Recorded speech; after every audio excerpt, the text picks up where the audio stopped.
En 2018, j'ai fait ma première vraie erreur d'investissement. Ouais, je me suis complètement planté. Les marchés étaient instables, les taux remontaient, et j'ai voulu profiter d'un point bas, mais j'avais ni plan, ni stratégie. Bref, j'ai tout fait à l'instinct. Et ça m'a coûté cher. Ça m'a coûté très cher. Et aujourd'hui, 2025, eh ben, on retrouve exactement ce même climat d'incertitude. Trump vient de lancer une nouvelle guerre commerciale. Les marchés tanguent et c'est le statu quo dans les entreprises. Tout le monde, on ne sait pas quoi faire. Et toi, tu te demandes certainement, faut-il investir maintenant? Alors oui, le climat, il est incertain. Tensions géopolitiques, inflation, hausse des droits de douane, c'est clairement dans l'actualité, marché financier complètement instable, risque de récession, et avec tout ça, on a la flopée d'émotions qui va avec, où tout le monde se dit que ça va être la fin. Mais la vérité, c'est que ce climat d'incertitude, il nous est un petit peu familier quand même. Et il a souvent pris d'autres formes, c'est pour ça qu'on a du mal à l'identifier, mais ce climat d'instabilité, il a toujours été présent.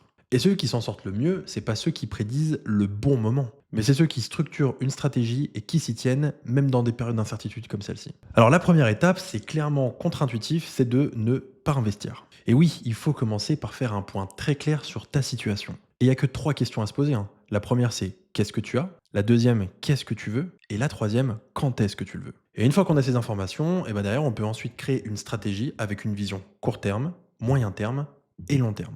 Pour ça, on va adapter les outils et les produits. Et donc, pour n'importe qui, oui, à court terme, on va prévoir de l'argent de côté, de l'épargne de précaution et des bons contrats d'assurance pour, au cas où, s'il nous arrive un pépin, on n'a pas besoin de taper dans notre argent, on a les bons contrats d'assurance. Ensuite, pour les profils prudents et pour ceux qui ont des horizons de placement court terme, on va surtout sécuriser avec des produits solides.